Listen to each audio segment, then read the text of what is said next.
삶은 계속되는 선택이죠. 선택은 항상 또 우리 눈앞에 와 있는데, 우리는 무의식적으로 선택하는 경우도 많고요. 또 어떤 의식하면서 어떤 결정을 할 때 아주 신중하게 했음에도 불구하고 또 그 선택이 잘못되는 경우도 있죠. 그래서 이제 우리의 현재의 삶은 그동안 우리가 선택해온 것의 결과일 수 있어요. 그리고 이제 우리의 장래의 삶도 오늘 우리가 이제 앞으로 어떻게 선택해 갈 것인가에 따라서 우리의 삶의 결과는 또 달라질 것입니다. 어떤 선택은 좀 더 쉽게 할 수 있지만 어떤 선택은 굉장히 어려운 경우도 많죠. 동시에 두 군데서 초청장을 받았다고 한다면 같은 날 같은 시간에 어디로 갈 것인가, 이거 좀 쉽지 않죠.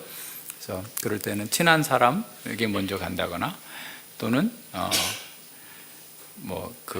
그 상황에 맞춰서 이렇게 갈 수 있겠는데, 지금 이 잠언 9장에서 이렇게 보여주고 있는 초청은 이제 결정적인 초청이에요. 그러니까 이제 그동안의 지혜의 여인과 또 우매한 여인이 계속해서 초청을 했습니다. 어리석은 자에게, 또 지혜 없는 자에게, 소년에게 계속해서 초청을 했는데, 이제 어떻게 보면 마지막 투표 전 유세와 같은 그런 그 상황이 벌어지고 있는 상황입니다. 그래서 이제 누구랑 결혼할 것인가? 지혜의 여인의 초청에 참여해서 지혜의 여인과 결혼할 것인가?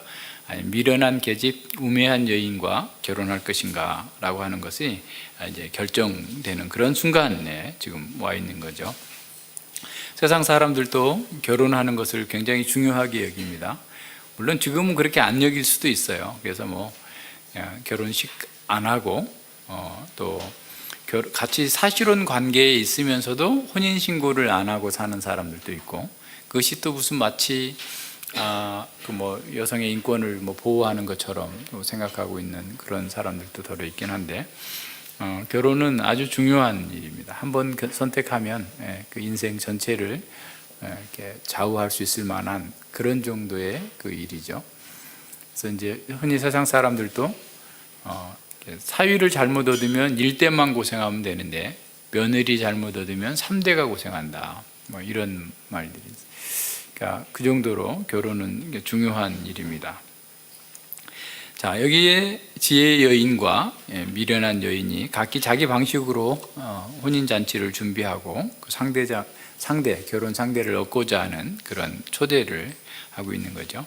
그래서 젊은 청년이라면 누구와 결혼하는 것이 자신의 인생과 행복에 유익할 것인가를 생각해 봐야 되는 것이죠. 함께 지금 모여서, 그래서 어떻게 보면 1장과 8장을 요약하면서 1장 7절에서 여호와를 경외하는 것이 지식의 근본이다 라고 했는데, 지금 9장 10절에서 여호와를 경외하는 것이 지혜의 근본이다 라고 하는 것으로 하나의 큰 대단원의 어떻게 보면 내레이티브의 종말이 어떻게 종결되는 그런 인클루즈 구조를 가지고 있는 겁니다. 그래서 여호와를 경외하는 것을 택해야 된다라고 하는 사실을 보여주죠. 그래서 이제 두 여인의 초청 그 사이에, 그러니까 1절로 6절까지, 그러니까 이게 18절인데 각각 그 6절씩 나와 있죠. 그러니까 1절로 6절까지는 지혜의 여인이 초청하는 거고, 그리고 이제 13절로 18절까지는 우매한 여인 초청하는 거예요. 그 사이에 7절과 12절에서 이제 거만한 자에 대해서 지혜로운 자와 거만한 자에 대한 책망이 나오는데, 우리 이제 순서를 조금 바꿔서 지혜의 여인과 우매의 여인의 어떤 초청을 비교하면서 좀 보고, 그러고 난 다음에 결론적으로 7절과 12절의 내용들을 살펴보면서 우리가 어떻게 선택해야 될 것인가를 이렇게 보면 됩니다. 자, 그 지혜의 여인의 초청, 그 다음에 미련한 여인의 초청이 동시에 나타나는데, 자, 1절로 3절에 보면 지혜의 여인이 이렇게 초청을 하는데 아주 준비하고 있는 모습을 봅니다. 그러니까 집을 짓고 일곱 기둥을 다듬고 짐승을 잡으며 포도주를 혼합하여 상을 갖추고, 그리고 이제 여종을 보내서 성중 높은 곳에 사람들에서 이제 부르게 되는 거죠. 그러니까 이러한 내용들을 이렇게 보면은 지혜의 여인은 굉장히 신중한 그런 모습, 그리고 열심히 준비하고 있는 그런 모습이 나오죠. 집을 짓고 일곱 기둥을 다듬고, 그러니까 자신이 할 수 있는 최선의 그 노력을 통해서 그 집을 짓고 일곱 기둥으로 다듬고, 아주 부지런하게 아름답게 집을 짓고 있는 거죠. 그리고 또한 짐승을 잡는 것, 짐승을 잡는 것도 이건 굉장히 큰 일이잖아요. 양을 잡아서 이렇게 고기를 준비한다든가 이런 거는 굉장히 어려운 일, 남자들이 하는 일인데 직접 하는 거죠. 아주 충분하게 먹을 것도 준비하고 풍족하게 준비하고 있고, 포도주를 혼합하여, 그러니까 포도주를 더 맛있게 꿀 같은 거를 타가지고 아주 맛도 좋고 향미가 아주 뛰어나게 만드는 이런 일들을 계속합니다. 그래서 이제 그 상에 그냥 이게 먹을 게 가득한 그런 상들을 갖추는데 아주 시간을 많이 보내고 있는 그런 상황입니다. 그러고 난 다음에 자기의 여종들을 보내요. 여기 이제 우리말로는 단수가 나와 있지만 복수의 여종들을 보내서 사람들에게 이제 불러 모으는 거죠. 오라고 초대하는 겁니다. 그래서 이제 불러서 4절과 5절에 보면 무릇 어리석은 자는 이리로 돌이키라. 또 지혜 없는 자에게 이르기를 너는 와서 내 식물을 먹으며 내 혼합한 포도주를 마시고 어리석음을 버리고 생명을 얻어라. 명철의 길을 행하라 하느니라 그랬어요. 그러니까 어리석은 자, 지혜 없는 자를 초청해 가지고 내 식물, 내 혼합한 포도주, 그러니까 정말 그 안에서 그의 여인이 그 제공해 줄 수 있는 그런 풍요로움을 함께 나누자라고 얘기합니다. 그래서 생명을 얻고 명철의 길을 행하자라고 전하고 있죠. 근데 어리석은 자에게 이리로 돌이키라라고 해요. 돌이키라, 회개하라라는 거죠. 근데 돌이키는 것으로 끝나지 않고 이리로 와야 돼요. 그러니까 우리가 죄에서 떠나는 것으로 끝나는 게 아니고 예수님께로 와야 진정한 회개가 되는 거죠. 예수님께로 오는 거죠. 자, 어리석음을 버리고 라고 했는데 어떤 번역에 보면 어리석은 무리를 버리고 떠나고 라는 말이에요. 그러니까 어리석은 공동체 속에 포함되어 있는 자리에서 떠나서 이리로 와라, 풍요롭고 풍성한 곳으로 오라라는 겁니다. 왜 떠나야 되겠어요? 세계관이 다르기 때문에 그들하고 같이 있으면 삶이 계속 충돌할 수밖에 없어요. 삶의 목표와 방향이 다른 거죠. 그런데도 계속해서 그들의 영향을 받을 수밖에 없게 되죠. 근데 더 중요한 것은 떠나야 지혜가 만들어준 새로운 공동체로 들어올 수 있는 거예요. 그러니까 떠나야만 어리석고 무지한 자들을 이방인의 세계관에서 떠나야만 예수 그리스도 안에 있는 그런 공동체 가운데에서 삶을 새롭게 살 수 있는 거죠. 그러니까 이제 우리는 낡은 부대에 새 포도주를 자꾸 담으려고 합니다. 그러니까 기존의 삶의 방식은 그대로 두고 복음에 가져와서 그 복음으로 내가 행복하게 살겠다라고 하는데, 그러면 둘 다 안 돼요. 둘 다 터져요. 그러니까 이제 이제 여러분 그 양을 잡으면요, 양을 잡으면 이게 그 가죽을 벗겨요. 가죽을 벗겨가지고 양 다리 끝에 가죽 다 말려가지고 끝에 이렇게 꽉 묶어요. 끈으로 꽉 묶어놓고 그걸 뒤집어가지고 거기다가 이제 포도주를 새 부대에다가 포도주를 넣는데, 포도주를 처음에 그냥 바로 포도를 따다가 바로 포도주 가죽 부대에다 붓지 않아요. 어디다 두냐면 돌 항아리에다 둬서 1차 발효를 시켜요. 그리고 이제 두 번째 저장해서 먹을 이 포도주를 가죽 부대에다가 넣어요. 그러면 이제 거기서도 발효가 돼요. 그래서 우리 지금 성찬하기 위해서 갖다 놓은 그 작년에 가져온 그 포도주가 안에서도 터졌잖아요. 페트병에서도 또 터지잖아요. 그래서 냉장고에 넣어놨는데 2차 발효가 되기 때문에 그래요. 그러니까 이 가죽 안에서 한 1년 동안 이렇게 있잖아요. 그러면서 이제 부풀어 올라요. 새 가죽 부대에야만 이게 터지지 않아요. 낡은 가죽 부대, 작년에 썼던 부대를 갖다 놓으면 터져 버려요. 그럼 가죽 부대도 못 쓰게 되고, 그러니까 그 가죽 부대는 물은 담아서 쓸 수 있잖아. 물은 발효되지 않으니까 그런 용도로 쓸 수 있는데, 낡은 가죽 부대에다가 새 포도주를 넣어버리면 포도주도 터져서 망가져서 못 쓰게 되고 가죽 부대도 망가져서 못 쓰는 거예요. 우리가 어리석은 자의 무리를 떠나지 않고서 복음을 가지고도 거기서 살겠다. 어리석은 자들의 세계관에서 떠나지 않고 내가 복음 안에서 거기서 그냥 그들과 친하게 잘 지내겠다라고 하는 것은 그와 같은 거예요. 둘 다. 그러니까 세상에서도 성공 못하고 복음 안에서도 성공 못하는 거예요. 그러니까 아예 떠나라는 거예요. 어리석은 자의 무리에서 떠나서 새롭게 나와야 된다라는 거예요. 새로운 공동체 안에서 새로운 또 생명의 삶을 살지 않고서는 지혜의 풍족한 잔치에 참여할 수 없어요. 그래서 새로운 공동체 가운데에서 생명적이고 유기적인 연합을 이렇게 해 나가야 되죠. 옛 사람들의 공동체는 잘해봐야 우리 지난 시간에 본 것처럼 어떤 쾌락의 우정, 함께 즐기자, 우리가 뭐 재밌는 거 하자, 어디 놀러 가자, 이렇게 할 수 있어요. 그리고 또 서로에게 이익이 되는 세속적인 우정을 할 수가 있는 거죠. 내가 너에게 잘해주면 너도 나에게 잘해주고 서로 이렇게 상부상조하자, 이런 정도의 우정은 나눌 수 있어요. 그런데 새 공동체가 아니면, 새 공동체는 어떤 우정을 나누는 거죠? 우리 함께 주님을 닮아가자. 서로 주님을 닮아가는 영적인 우정, 영원한 우정을 나눌 수가 없어요. 그렇기 때문에 나와야 되는 거죠. 그래서 지혜로운 자들이 세워져 있는, 모여져 있는 새로운 공동체 속에서 생명적 연합을 통해서 새로운 삶의 방식, 새로운 가치를 추구해 나가는 삶으로 나가야 됩니다. 이스라엘에서 이 지혜, 우정은 사실은 어떤 사적인 이익보다 공동체의 이익이 늘 우선이 돼요. 그러니까 우리는 이제 반대로 됐잖아요. 개인의 이익이나 개인의 어떤 권리나 인권이 가장 우선시되는 시대에 살고 있어요. 그래서 나에게 이익이 된다면 공동체든 가정이든 뭐든지 다 희생해도 된다라고 하는 시대에 우리가 살고 있는데, 성경 시대의 지금 지혜는 사적인 이익보다 공동체의 이익이 더 중요한 거예요.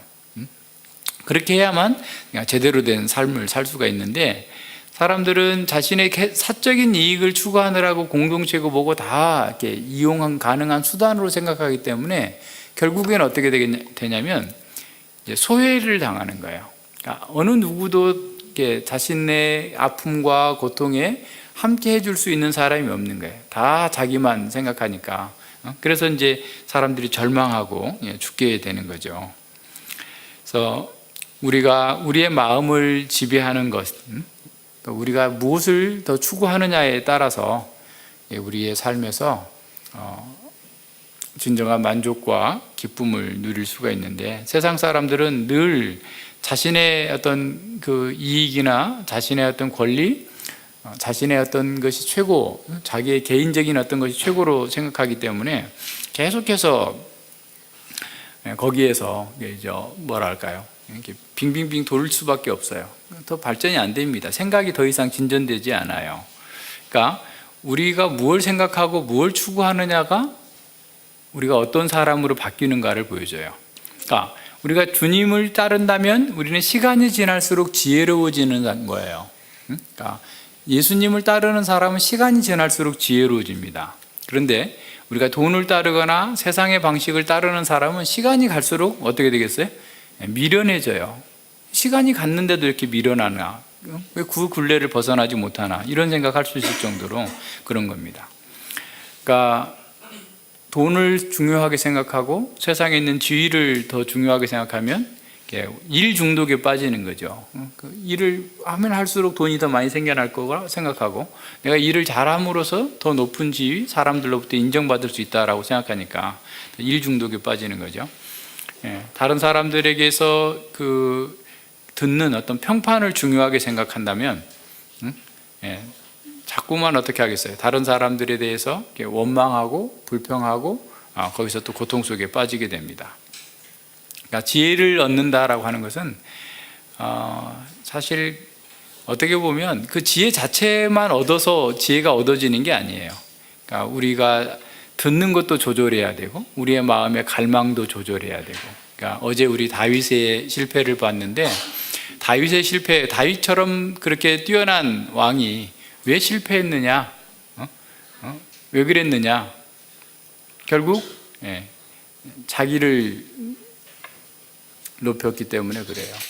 하나님의 주권을 인정하지 않았기 때문에 그런 거예요. 하나님의 말씀을 듣기보다 자기의 내면에서 들려오는 말을 들었기 때문에 다윗이 실패한 거예요. 오늘 우리도 마찬가지예요. 하나님께서 우리에게 귀를 밖으로 2개나 빼주신 것은 하나님께로부터 오는 말씀을 듣고 그 말씀으로 우리의 삶의 방향을 정하고 우리의 삶을 지도받으라라고 주셨는데, 우리는 하나님의 말씀을 듣지 않고 사단의 말을 듣거나 자기 내면에서 들려오는 이 소리를 자꾸 거기에 귀를 기울이다 보니까 거기에 넘어지는 겁니다. 지금 지혜는 우리에게 뭘 가르치냐면 우리가 듣는 것도 잘 조절해야 되는 거예요. 우리의 마음에서 나오는 얘기인지 정말 하나님께로부터 오는 말씀인지를 잘 이렇게 분별해야만 됩니다. 그래서 우리가 지혜로운 삶의 방식을 얻으려면, 새 포도주에 새 부대에 넣으려면 그냥 한 방에 딱 해결되는 게 아니에요. 그러니까 무슨 말이냐면 속전속결로 그냥 내가 그냥 뭐 2박 3일 동안 우리 수련해가지고 그냥 열심히 잠언만 공부해가지고 이 지혜로운 사람이 되자라고 한다고 해서 되는 게 아니에요. 오랜 시간 훈련을 통해서 자기의 감정을 조절하고 자기의 욕망을 절제하고 하나님의 말씀을 듣는 그런 연단이 있어야만 되는 거예요. 그래서 이스라엘의 지혜는 사실 하나님께서 우리에게 이렇게 주신 거 가지고 계속 그걸 경험하고 쌓아나가면서 하는 거예요. 그래서 이제 우리가 부모가 자식 낳았을 때 그냥 예를 들어서 애가 태어나서부터 20세까지 어떤 과정을 겪을 걸 다 알고 한다면 참 쉬웠겠다 이렇게 생각하지만, 근데 우리 그렇게 하는 사람은 뭐 거의 없죠. 물론 뭐 20세 돼서 이제 큰 아이가 20세 있고 그 다음에 뭐 늦둥이가 이제 막 태어났으면 또 혹시 모를까. 근데 그러지 않고서는 늘 같이 배워 나가는 거예요. 그러니까 아이들과 같이 훈련받은 게, 부모도 훈련받아야 됩니다. 그러니까 부모가 자기의 감정과 자기의 어떤 그 욕망을 절제하지 못한다면 자녀도 그거 못하는 거예요. 기대하기가 어려운 거죠. 그러니까 이런 면에서 우리는 늘 이런 훈련을 계속해 나가면서 해 나가야 되죠. 예수님께서 우리에게 풍성한 식탁을 사실은 베풀어 두시고, 지금 종말의 혼인잔치에 참여하도록 우리를 부르셨는데, 우리는 그것을 이렇게 지나쳐버리고 그걸 듣지 않고 그걸 받아들이지 않게 되면 이제 미련한 우매한 여인에게 갈 수밖에 없게 됩니다. 그러니까 지혜를 선택한 사람의 이제 그 결과는 잠언 31장에 나오는 것처럼 현숙한 여인과 결혼하는 사람이에요. 그래서 성읍 장로가 되고 사람들로부터 존경을 받고, 그리고 정말 복된 인생을 살게 되는데, 그러지 못한 사람들, 이제 뒤에 이제 미련한 여인의 초청을 받은 사람들은 이제 멸망하게 되는 거죠. 그러니까 성경 전체에서도 요한계시록에 나타나는 마지막에 있는 정말 어린 양의 혼인잔치의 극치에 이르게 될 하나님 나라에서 누리게 될 그 복을 누릴 수 있도록 선택하라라는 거예요. 자, 미련한 여인의 초청을 보세요. 미련한 여인의 초청을 보면 이제 떠들고 아무것도 알지 못하고 또 앉아서 부르고 있는 이런 상황이에요. 전체적으로 볼 때 먼저 과장되고 있다라는 것이 나타나죠. 떠들고 있는 거죠. 소란스러운 것, 또 어리석고, 그러니까 자기가 지금 뭘 하고 있는지도 몰라요. 때로는 그런 생각이 들더라고요. 요즘에 이제 정치권에서 이렇게 정치인들이 하고 있는 그 모습을 보면서 저 사람이 지금 뭘 하고 있는지도 모르는구나. 왜 저렇게 판단을 할까라는 생각이 들 때가 있는데, 자기들이 그렇게 정말 목숨을 걸고 수많은 반대를 무릅쓰면서 펼치고자 하는 그런 정책이 그 결과가 어떻게 될 것이고 그게 지금 얼마나 심각한 문제인지를 모르면서 그게 인권이니까 그게 세계적인 추세니까 라고 하면서 그걸 이렇게 끌고 나가는 거죠. 그러니까 이제 일반인들이 그런 생각을 갖는 거야 그렇게 문제가 되지 않는데 정책 결정자들이 그런 그 생각을 갖고 그걸 밀어붙이게 되면 굉장히 큰 오류가 생기게 되는 거죠. 우리도 그럴 수 있거든요. 그러니까 우리는 지금 바깥의 사람이니까 잘 보여서 그러는데 우리 스스로는 그런 오류에 빠져 있으면서 우리에게는 또 안 보이는 것들이 있을 수 있어요. 우리가 지금 객관적으로 하나님의 말씀으로 보지 않는다면 우리도 동일한 행동을 하는 거야. 이게 없으면 죽을 것 같아. 그래서 이것을 얻기 위해서는 내가 무슨 수를 써서라도 내가 이걸 지켜낼 거야 라고 하는데 사실은 우리는 어리석어서 아무것도 알지 못하고 그것이 실상 나에게 유익할지 유익하지 않을지 다 계산해보지도 않고 무조건 이게 있어야 된다 라고 생각하면서 그걸 가지고 이제 투쟁하는 거죠. 투쟁하는 거예요. 굉장히 과장되어 있는 상황이에요. 이 사람 자체가. 그죠? 우쭐대는 거죠.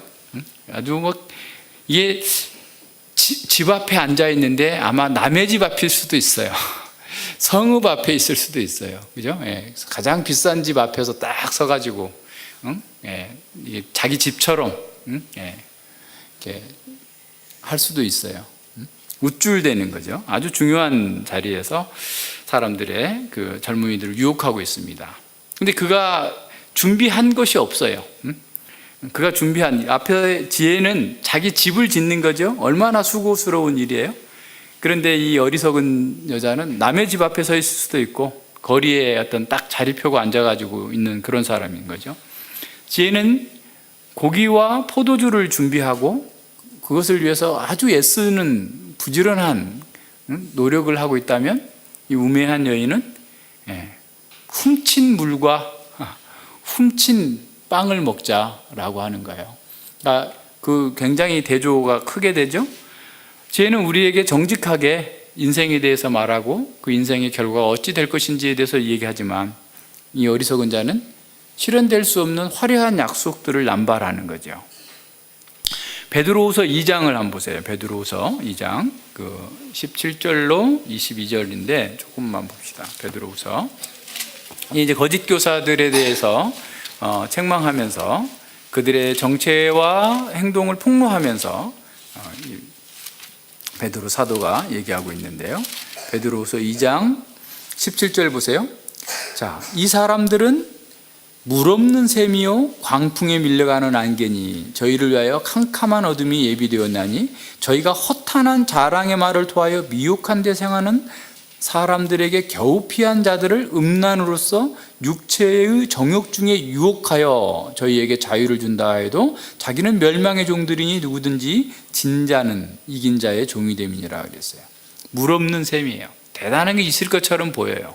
사막에서 샘은 얼마나 중요합니까? 오아시스, 종려나무를 키워가지고 대추 야자를 이렇게 식량을 공급해주고 생명을 살게 해주는 이 물인데 있는 것처럼 보이는데 가서 보면 물이 없어요.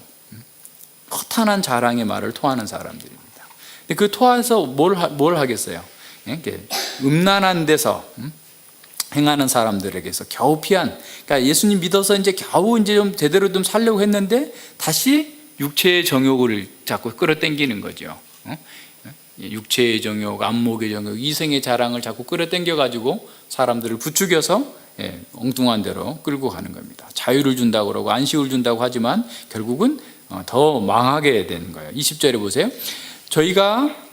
만일 저희가 우리 주 대신 구주 예수 그리스도를 안므로써 세상의 더러움을 피한 후에 다시 그 중에 매이고 지면 그 나중 형편이 처음보다 더 심하리니 의의 도를 안 후에 받은 거룩한 명령을 저버리는 것보다 알지 못하는 것이 도리어 저희에게 나으리라. 참 속담에 이르기를 개가 그 토하였던 것에 돌아가고 돼지가 씻었다가 더러운 구덩이에 더러 누웠다 하는 말이 저희에게 응하였도다 그랬어요.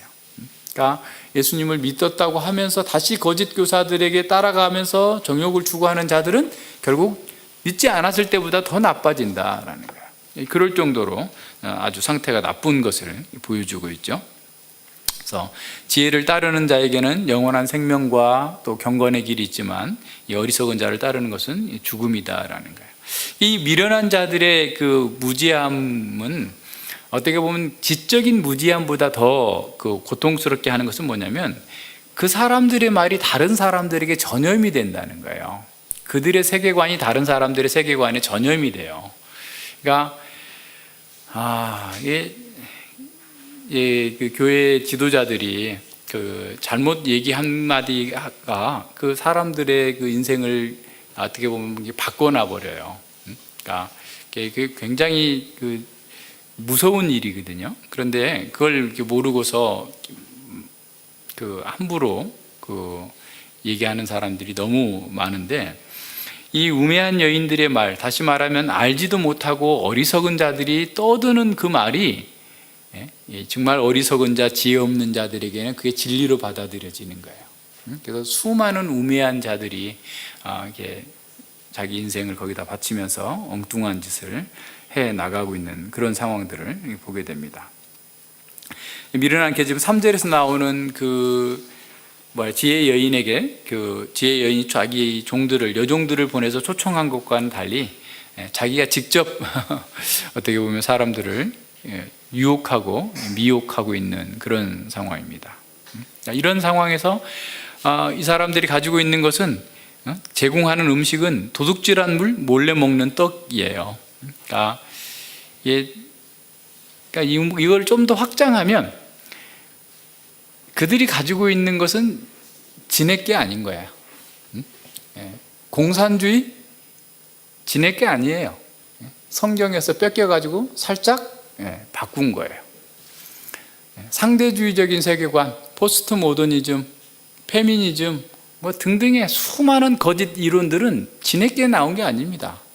성경에서 뺏겨서 도둑질해서 오용해서 다른 사람들을 잘못된 길로 인도해 가는 거예요. 그들이 주겠다고 하는 양식은 정말 사람들을 살리는 양식이 아니라 결과적으로 죽이는 거예요. 근데 역사가 이렇게 다 증명하고 보여주고 있음에도 불구하고 여전히 그 사람들이 건재하고 계속해서 그 짓을 하고 있는 거예요. 무엇 때문에? 이들의 영향을 받아서 그런 거예요. 그러니까 어리석은 자들, 진화론의 영향을 받아서 지금 거의 대부분의 예수님 믿는 사람들이 아니고서는 다 진화론을 이렇게 받아들이고 그것이 진리인 것처럼 생각하고 있잖아요. 근데 전에도 얘기했지만 진화론이 과학적으로 증명돼서 진리라고 하는 게 아니라 이미 사회화돼 버린 거예요. 그게 맞다고 여겨져 버린 거예요. 문화로 돼 버린 거예요. 동성애가 처음에는 뭐라고 그랬어요? 인간의 유전자 때문에 그런 거다라고 했는데 이제 그게 아닌 게 드러났어요. 수많은 그 사람들이 동성애자가, 과학자가 연구를 해봐도 유전적 결과는 아닌 거예요. 그러니까 어떻게 뭐라고 하죠? 인권이다. 개인의 인권이야. 그건 사람이 다른 사람이 타치할 것이 아니다. 인권이라는 말로 사회화 시켜버리는 거예요. 그러면은 동성애를 반대하는 자는 반인권론자가 되고 인종차별론자가 되는 거예요. 그러니까 이렇게 어리석은 자들이 떠드는 것이 사회화가 되어버려서 우리는 그게 아닙니다. 절대적인 진리 가운데에서 하나님의 말씀대로 살아야 됩니다. 라고 하는 것을 이제 탄압하고 억압하는 사회까지 이제 가게 되는 겁니다. 상대주의적인 도덕관념이 빠진 이런 자들도 절대적인 도덕이 있었기 때문에 상대적인 도덕이 나온 거예요. 근데 상대적인 게 다 각자가 생각하고 판단하는 게 다 옳다 이렇게 생각하는 거예요. 그게 다 누구에게나 자기가 다 중심적으로 판단할 수 있고 결정할 수 있다라고 얘기하는데 그 결과는 어때요? 얼마나 피폐하고 파괴적이고 더 갈수록 심각한 사회가 되는 거죠. 이것들은 다 하나님의 것을 훔친 이런 도둑질한 왜곡된 그런 사상들입니다. 세상의 문화와 공교육에서 어리석은 자들이 떠들면서 성교육 자료를 만들고 배포하고 수많은 일들을 벌리고 있어요. 동성애자들이 그걸 참여해서 만들고 그걸 한국에서 그대로 갖다 뺏겨가지고 번역해서 공교육에서 사용하고 있고, 이런 일들이 지금 벌어지고 있어요. 지금 우리 현실에 벌써 벌어지고 있는 일들이에요. 세상 문화 속에서 그냥 벌어지고 있는 일입니다. 이게 그냥 그건 옛날에야 이거 이스라엘 한 2000년 전 3000년 전에 이스라엘 사회에 그런 우매한 자가 있었고 지혜의 여인이 있어서 그렇게 초청했다가 아니고, 지금 우리 시대에 우매한 자들이 떠들면서 무지하고 어리석은 가운데에서 계속해서 그런 사상들을 우리의 자녀들과 교회에 막 몰아넣고 있어요. 그러니까 우리가 지혜롭지 못하면 거기에 먹히는 거예요. 우매한 여인하고 같이 사는 거예요.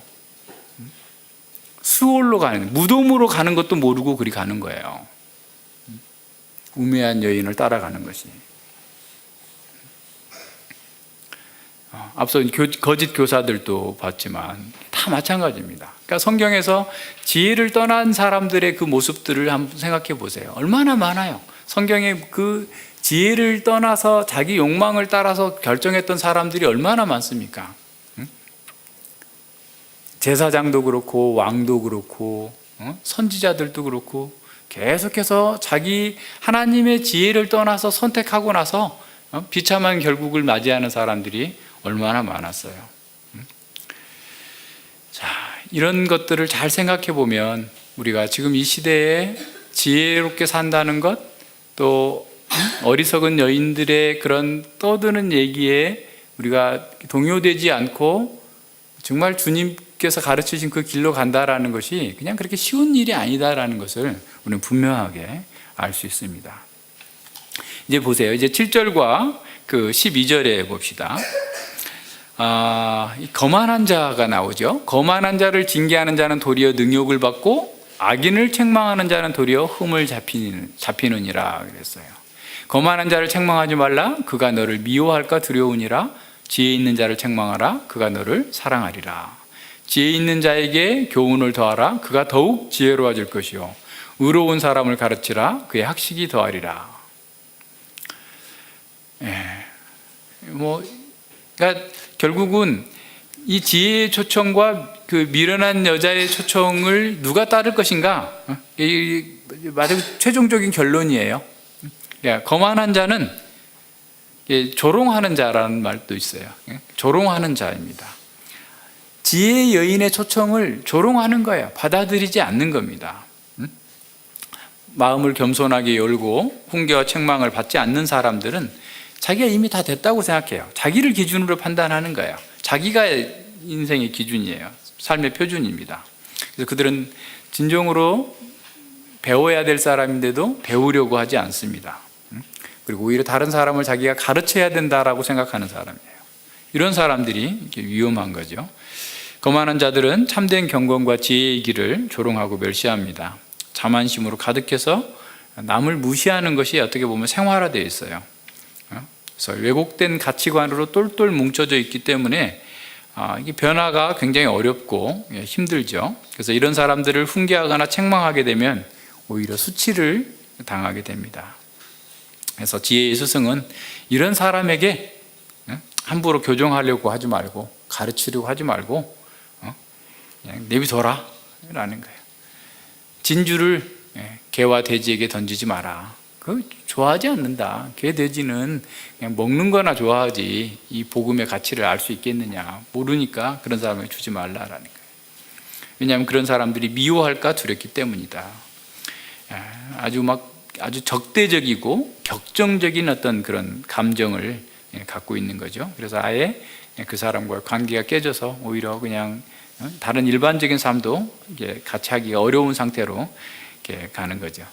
그러니까 우리가 내가 지금 미련한 자인지 지혜로운 자인지를 알 수 있는 하나의 어떤 그 표지석이 있다고 한다면 뭐냐면, 내가 하는 것이 옳다라는 생각이 많이 들면 나는 이 거만한 자일 수 있어요.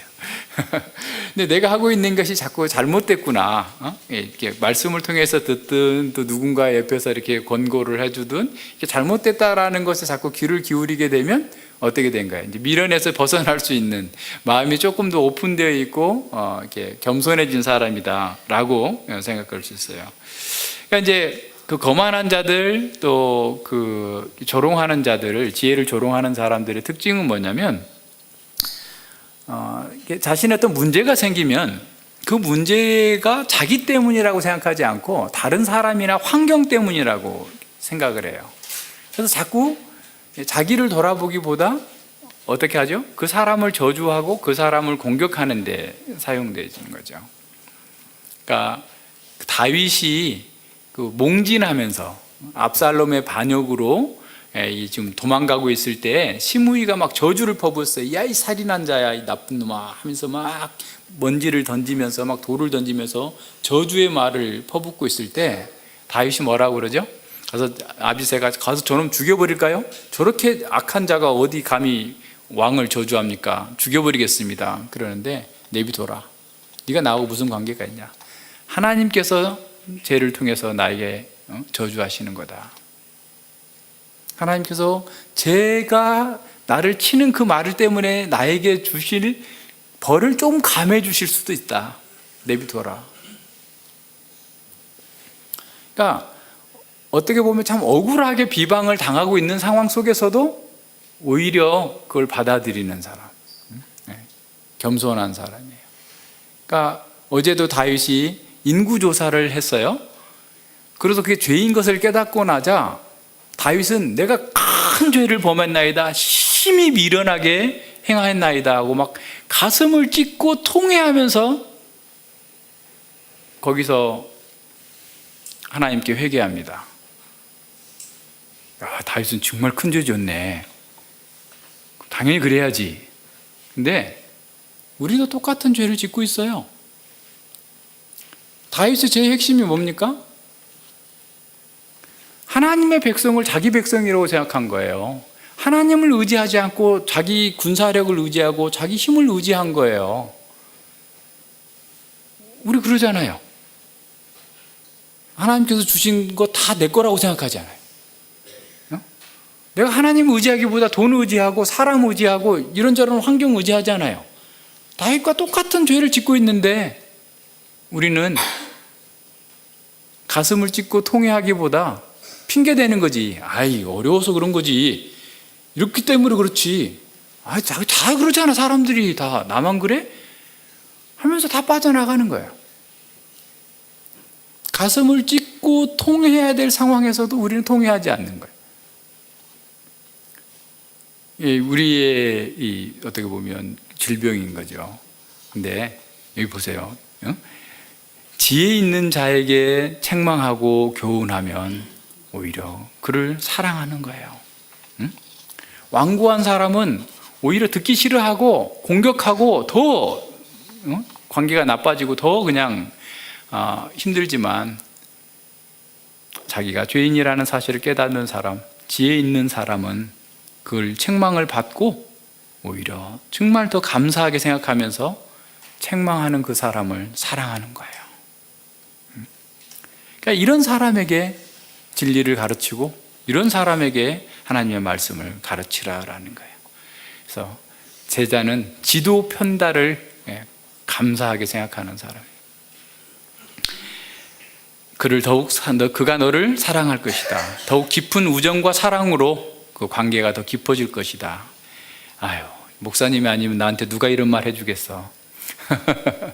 목사니까 내가 이 말 하지.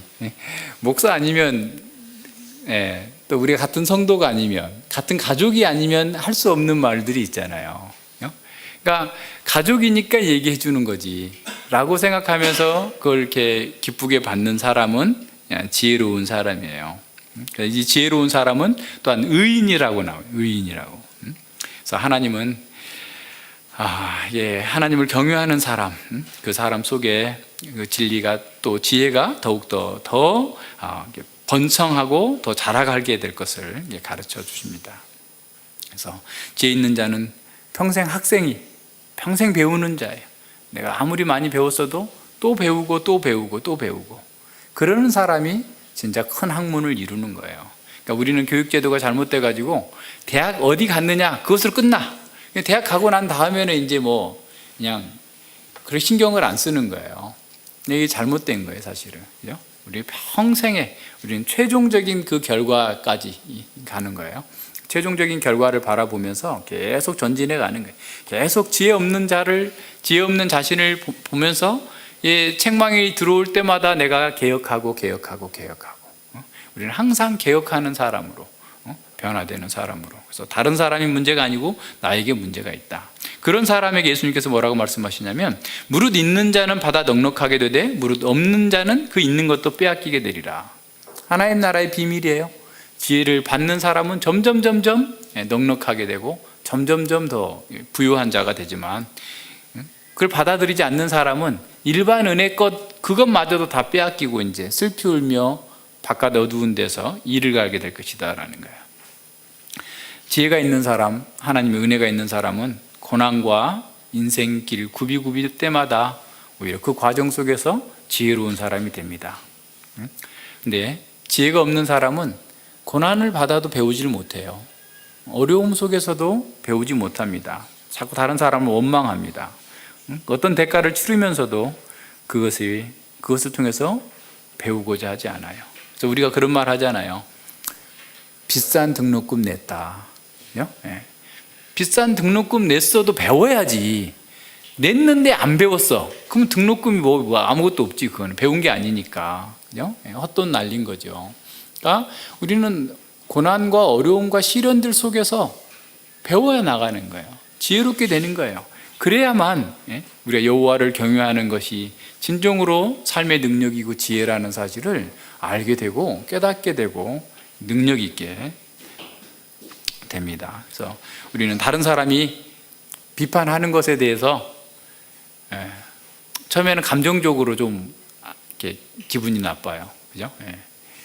이제 제 얘기해서 미안하지만, 예를 들어서 제가 이제 몸이 이렇게 아프니까 이제 우리가 기도할 때 목사님 죄를 회개하고 건강해지기를 원합니다. 이렇게 기도하면 저 사람이 내가 지금 죄 지었다고 지금 얘기하는 거야. 이런 마음이 들 수 있잖아요. 그죠? 근데 그래도 들어야 돼. 그죠? 누가 얘기해 주겠어요, 가령. 그죠? 그러니까 누가 됐든 간에 우리는 누가 나에게 어떤 얘기를 했더라도 그냥 그걸 감정적으로 받지 말고 한 번 더 새겨. 그래서 앞서 다윗이 얘기한 것처럼 시므이가 그렇게 말도 안 되는 저주를 했어도 주께서 나에게 하시는 거다 라고 생각하고 받아들여서 거기서 배우고 거기서 하나님이 사람으로 온전케 되는 지혜를 얻기를 소망하면서 그렇게 가야 됩니다. 자, 지혜를 따라서 책망을 듣는 사람에게 생명과 축복이 보장되어 있다라고 말씀하고, 거만해서 훈계와 책망을 받아들이지 않는 사람에게 재앙과 죽음이 따라올 거다라고 말씀하고 있습니다. 자, 우리는 무엇을 택할 것입니까? 선택도 우리가 하고 그 결과도 우리가 책임을 져야 됩니다. 근데 우리 인생은 한 번뿐이에요. 다시 기회가 주어지지 않습니다. 지금 해야 될 일을, 선택해야 될 일을 내일로 미루거나 회피하시면 안 됩니다. 지금 당장 우리에게 유익이 없다고 그래서 지혜를 멀리하고 참 눈앞에 있는 이익을 따라가게 되면 우리는 잠시 성공할지 모르나 하나님께서는 인정해 주시지 않을 거예요. 나는 너를 모른다, 불법을 행하는 자들아, 나를 떠나라 라고 하면 어떻게 되겠어요? 얼마나 두려운 일입니까? 인생의 최종적인 목적지를 바라보면서 지금 바른 선택을 해야 됩니다. 잠언에서 이 생명과 죽음은 최종적인 종착점을 얘기하고 있기도 하지만 현재 가는 길의 삶의 질을 말해주고 있어요. 지혜를 따르는 것 자체가 생명입니다. 그리고 지혜를 버린 것 자체가 사망이에요. 살아있는 영적인 시체인 거예요. 그러니까 지금 우리는 지혜를 여기서 따라서 살면서 생명을 누리는 겁니다. 진정한 웰빙이죠. 진정한 생명의 능력. 지혜 여인의 집에 상에 가득 차려진 고기와 포도주와 식물들을 우리가 먹고 만족하는 것처럼 그 상에 얼마나 많은 것들이 있겠어요. 자, 우리가 어느 쪽을 택할 건지는 너무 쉬워요. 답은 쉬워요. 이론적으로는 쉽단 말이에요. 그런데 자신에게 필요할 때 그걸 어떻게 선택하느냐? 갈팡질팡합니다. 우리는 우리에게 필요한 것이 정보라고 생각해요. 성경도 정보적인 지식으로 알아. 그냥 이게 아닙니다. 마태복음이 뭘 얘기하는 거, 뭐가 뭘 얘기하고, 요한계시록 뭘 얘기하고, 뭐 몇 장이 뭘 얘기하고, 막 정보적인 지식을 쌓는 방식으로 성경을 이렇게 이해하려고 하고, 그걸 이렇게 막 얻어요. 또 막 책을 막 읽고, 열심히 막 그렇게 정보를 축적하면 내 삶이 변화될 거고, 내가 잘 될 거다라고 생각해요. 물론 세상의 정보를 잘 활용해서 어려운 문제들을 극복해내고 또 쉽게 문제를 풀어나갈 수도 있습니다. 그러나 실제 우리의 삶 속에서 지혜의 여인과 우매한 여인의 그 선택을 할 때 우리는 너무 갈팡질팡해요.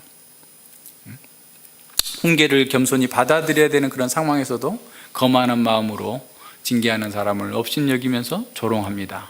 왜 그렇게 할까요? 왜 지혜와 진리의 길을 배우면서도 그것을 실천하지 않을까요? 진리를 따라 살려면 우리 안에 있는 그 장애물을 먼저 극복해야 되기 때문에 그래요. 우리 마음 안에 지혜를 거부하는 강력한 적이 있어요. 그게 바로 교만입니다. 아담과 하와가 하나님을 떠난 이후에 계속해서 인간을 괴롭혀온 그 골리앗과 같은 거인이 교만으로 우리 마음 가운데 자리 잡고 있어요. 그래서 우리가 지혜를 따르겠다고 결단하지만 골리앗과 같은 교만이 우리를 막아섭니다. 우리의 부패한 본성은 우리가 지식을 얻는 것, 그거 좋아해요. 지식은 교만을 더 조장하고 지적인 유의를 주기 때문에 다른 사람보다 더 많이 아는 것을 더 추구하고 환영합니다.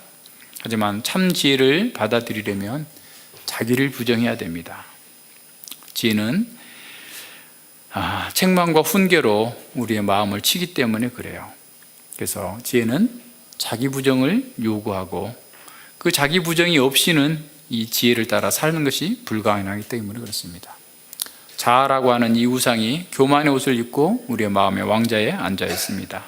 그 자아가 지혜보다 우매를 선택하게 하는 거죠. 진리를 듣는 것은 허락하면서도 진리를 따라 살지는 못하게 만드는 겁니다.